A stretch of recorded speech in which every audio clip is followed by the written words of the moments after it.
समर्पित करने वाला और समर्पित था, तो वहीं मोदी सरकार का द्वितीय कार्यकाल यह प्रथम वर्ष के कड़े व बड़े फैसलों तथा चुनौतियों को अवसर में बदलने के लिए जाना जाएगा।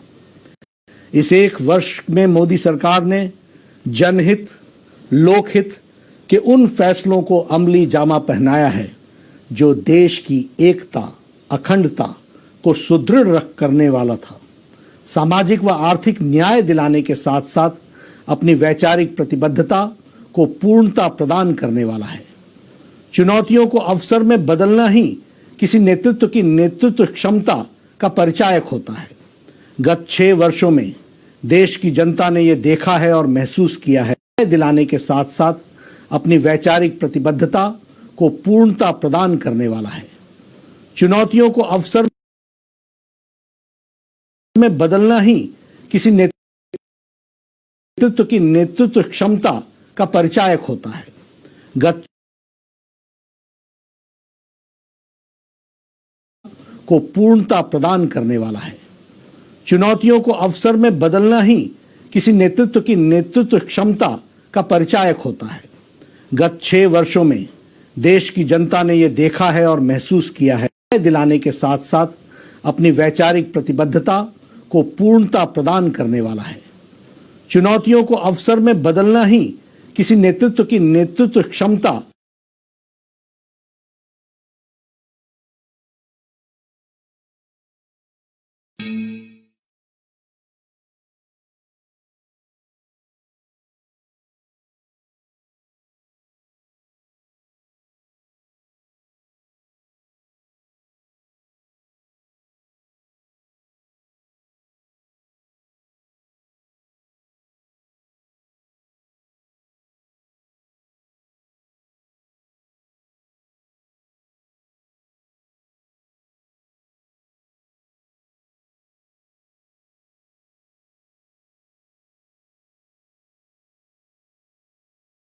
असहाय महसूस कर रही हैं।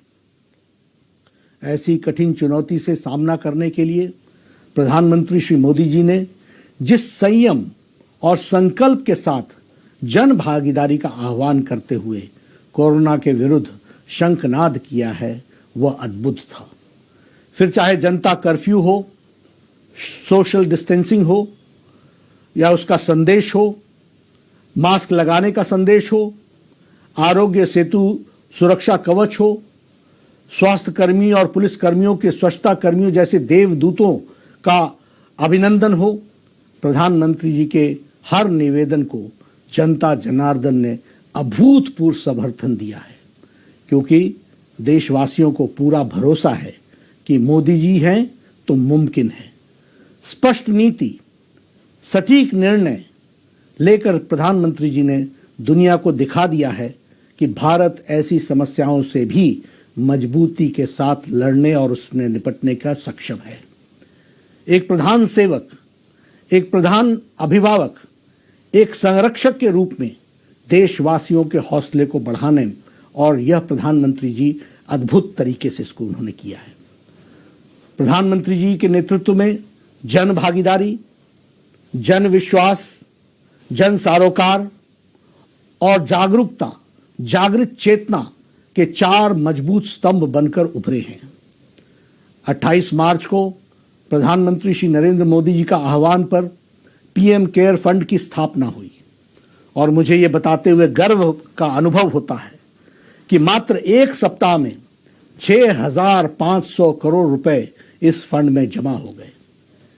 ये बताता है कि कैसे हमारे प्रधानमंत्री जी के एक पुकार पर देश तन, मन, धन से सहयोग करने के लिए आगे आता है, और इन्हीं 2 महीनों में इस महामारी से लड़ने की एक मजबूत स्वास्थ्य ढांचा खड़ा कर दिया गया है।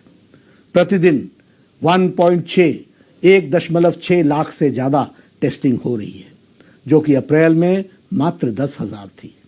देश में आज लगभग 1,000 डेडिकेटेड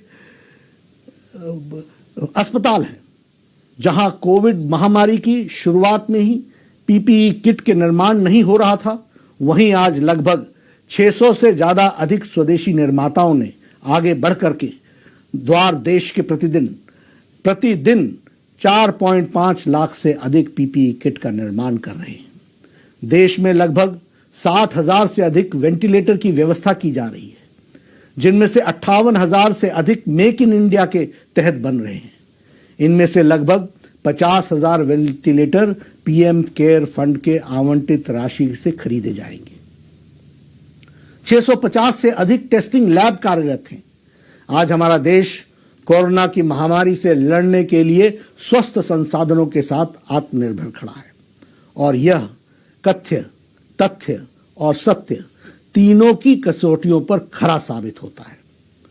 इस जनबल और आत्मबल को अपनी भुजाएं बनाकर प्रधानमंत्री जी आज आत्मनिर्भर भारत के लक्ष्यों की तरफ बढ़ रहे हैं। हमारे भारत को की मजबूत भुजाएं हमारे श्रमिक बंधु हैं, जिन्होंने अपने खून पसीने से इस विशाल राष्ट्र के निर्माण में अपना अमूल्य सहयोग दिया है। आज इस विपदा की घड़ी में आदरणीय प्रधानमंत्री जी के नेतृत्व में हमारी पूरी सरकार ने हर प्रवासी मजदूर को उनके गंतव्य स्थान तक पहुंचाने का प्रयास किया है, और अपने इस संकल्प में हम दिन प्रतिदिन नई नीतियों और सुझावों को समाहित करते हुए और इसको सरल और प्रभावी करने की कोशिश कर रहे हैं। साथ ही विदेशों में रह रहे प्रवासी भारतीयों को और जो विद्यार्थी हैं को स्वदेश लाने का भी प्रयास सरकार वंदे भारत मिशन के तहत किया जा रहा है। कोरोना संकट में पटरी से उतरी हुई भारतीय अर्थव्यवस्था को सुचारू करने के लिए भारत के प्रधानमंत्री श्री नरेंद्र मोदी जी ने स्वदेशी और स्वावलंबन का नारा देते हुए देश की आत्मबल को पुनर्जागृत किया है। साथ ही लोकल के लिए वोकल का नारा देकर के स्थानीय उद्यमों को बढ़ावा देने की जरूरत पर बल दिया है। यह एक लंबी लड़ाई है जिसमें हम सबको सोशल डिस्टेंसिंग, फेस कवर और संयम के साथ आगे बढ़ना है। आपको स्मरण होगा कि प्रधानमंत्री जी ने पद पर शपथ लेने के पश्चात अपने को प्रथम संबोधन में ही उन्होंने कहा था कि मेरी ये सरकार गरीबों को समर्पित है। इसी संकल्प को ध्यान में रखते हुए इस विषम परिस्थिति में भी प्रधानमंत्री जी ने 26 मार्च 2020 को ही 1,70,000 करोड़ का प्रावधान गरीब कल्याण योजना के तहत घोषित किया था, जिसके तहत डायरेक्ट बैंक ट्रांसफर के माध्यम से देश के लगभग 9 करोड़ से अधिक लोगों के खातों में किसान सम्मान निधि के तहत 2,000 रुपये प्रति व्यक्ति की राशि भेजी गई। पहले गरीब रहता था फाके में, अब धन जाता है सीधे उसके खाते में। 80 करोड़ लोगों को 5 किलो गेहूं और 1 किलो दाल अगले 3 महीने तक, यानी गरीब परिवार को मुफ्त राशन भी देश में 1 नेशन 1 राशन कार्ड। 3 करोड़ दिव्यांगों को, बुजुर्गों और विधवाओं को उनके अकाउंट में 1-1 हजार रुपए की आर्थिक सहायता पहुंचाई गई है। जनधन खाता धारकों को नकदी का संकट न आए, इसलिए प्रधानमंत्री गरीब कल्याण योजना के तहत 20 करोड़ जनधन खाता धारक बहनों को, माताओं को, महिलाओं को उनके खाते में 500 रुपए की सहायता राशि 3 महीने तक भेजी जाएगी। 8 करोड़ गरीब परिवारों को 3 माह के लिए उज्ज्वला योजना के तहत फ्री गैस सिलेंडर दिए जाएंगे। मनरेगा के तहत मजदूरी को 182 रुपये प्रतिदिन से बढ़ाकर 202 रुपये प्रतिदिन कर दिया गया है, जिससे 13.62 करोड़ परिवार लाभान्वित होंगे। मोदी जी ने मनरेगा को भारत के इतिहास में सबसे अधिक 1 लाख करोड़ रुपए का आवंटन किया है। कोरोना महामारी से लड़ रहे स्वास्थ्य कर्मियों को 50 लाख रुपए का बीमा दिया गया है। आदरणीय प्रधानमंत्री जी ने विश्व के सबसे बड़े होलिस्टिक कोविड रिलीफ पैकेज की घोषणा की है। आदरणीय प्रधानमंत्री जी ने देश के सभी वर्गों को इस कठिन समय में सहायता पहुंचाने के लिए 20 लाख करोड़ के आत्मनिर्भर पैकेज दिए हैं, और इस पैकेज के अंतर्गत एमएसएमई के 3 लाख करोड़ रुपए का कोलेटरल फ्री लोन देने का भी व्यवस्था की है। किसान क्रेडिट कार्ड हेतु 2 लाख करोड़ रुपए की राशि आवंटित की गई है। कृषि के आधारभूत ढांचे के निर्माण के लिए 1 लाख करोड़ रुपए दिए गए हैं। रेहड़ी पटरी वालों के लिए उनको कर्ज देने के लिए 5,000 करोड़ रुपए आवंटित किए गए हैं, अगले जिससे 50 लाख स्ट्रीट वेंडर्स को लाभ होगा। प्रवासी मजदूरों के भोजन एवं उनके रुकने की व्यवस्था हेतु 3,500 करोड़ रुपए दिए गए हैं। कोरोना के वैश्विक संकट में आदरणीय प्रधानमंत्री जी ने सिर्फ अपने देश की ही चिंता नहीं की है, बल्कि वसुधैव कुटुंबकम को मानते हुए इस बात को चरितार्थ करते हुए 113 देशों को दवा पहुंचाने का काम आदरणीय मोदी जी ने किया है। यह मानवता का वह सेवा है जिसकी मिसाल आज पूरा विश्व देख रहा है। मोदी जी की सरकार ने अपने द्वितीय कार्यकाल में ही ऐसे अनेकों निर्णय लिए जिसका इंतजार भारतवर्ष दशकों से कर रहा था। आदरणीय प्रधानमंत्री जी ने देश को सुरक्षित करने के लिए, सभी को सम्मान देने के लिए, देश की एकता और अखंडता को अक्षुण्ण रखने के लिए, हर व्यक्ति को समान पायदान पर लाने के लिए ऐसे अनेकों निर्णय लिए जिन्होंने भारत की तस्वीर बदलने का कार्य किया है। कांग्रेस के शासनकाल में हुई ऐतिहासिक भूलें तथा जड़ हो चुकी समस्याओं का समाधान करने के साथ साथ सरकार ने आम जनता के हित में विषयों को प्रभावी कार्य किए हैं। मोदी जी के नेतृत्व में एक वर्ष में अनुच्छेद 370, नागरिक संशोधन कानून, राम मंदिर, तीन तलाक जैसे लंबित मामलों को शांतिपूर्ण और न्यायपूर्ण समाधान देकर देश की एकता और अखंडता को मजबूती देने का काम किया है। इस ऐतिहासिक काम को अनुच्छेद 370 व 35A देश की अखंडता पर एक काले धब्बे जैसा था। यह न तो देश की अखंडता के हित में था और न ही यह जम्मू कश्मीर के लोगों के प्रगति के हित में था। 1950 से चली आ रही यह समस्या को मोदी सरकार ने जड़ से समाप्त करने का साहस दिखाया। इस निर्णय से हमारे श्यामा प्रसाद मुखर्जी का एक निशान, एक विधान, एक प्रधान का संकल्प 100% पूरा हुआ है। इस धारा 370 को एब्रोगेट करने के लिए, 35A को समाप्त करने के लिए प्रधानमंत्री जी की इच्छा शक्ति और अमित शाह जी का विचार, जिन्होंने उसमें उसको नीति दी और जिन्होंने उसको सफल किया, वह भी हमको देखने को मिलता है।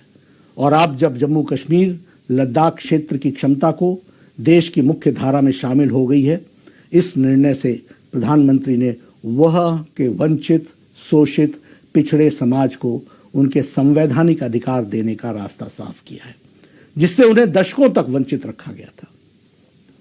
नागरिक संशोधन कानून जनता से किए गए वायदे को जनता का आदेश पत्र मानकर मोदी सरकार ने नागरिकता संशोधन कानून भी संसद में पास कराया है। इसके तहत पाकिस्तान, अफगानिस्तान और बांग्लादेश से प्रताड़ना के शिकार भारत में रह रहे हिंदू, बौद्ध, सिख, ईसाई और पारसी शरणार्थियों को हिंदुस्तान की नागरिकता देने का प्रावधान किया गया है। 3 तलाक कानून मोदी सरकार ने अपने दूसरे कार्यकाल में सबसे पहले हमारी मुस्लिम बहनों को, मुस्लिम माताओं को 3 तलाक से मुक्ति दिलाने का कदम उठाया है और बरसों से चली आ रही 3 तलाक की कुप्रथा को खत्म किया है। राम मंदिर मामले को समाधान भारतीय जनता पार्टी शुरुआत से ही संविधान की व्यवस्था के तहत रामलला के भव्य मंदिर के लिए प्रयासरत थी, जबकि कांग्रेस बार बार इसमें अड़ंगा लगा रही थी। वर्षों बाद देश की सर्वोच्च अदालत की 5 जजों ने सबने एक साथ मिलकर उस बेंच ने सर्वसम्मति से विवादित जमीन को पर रामलला के पक्ष में निर्णय दिया है और 135 करोड़ भारतीयों का सपना साकार हुआ है।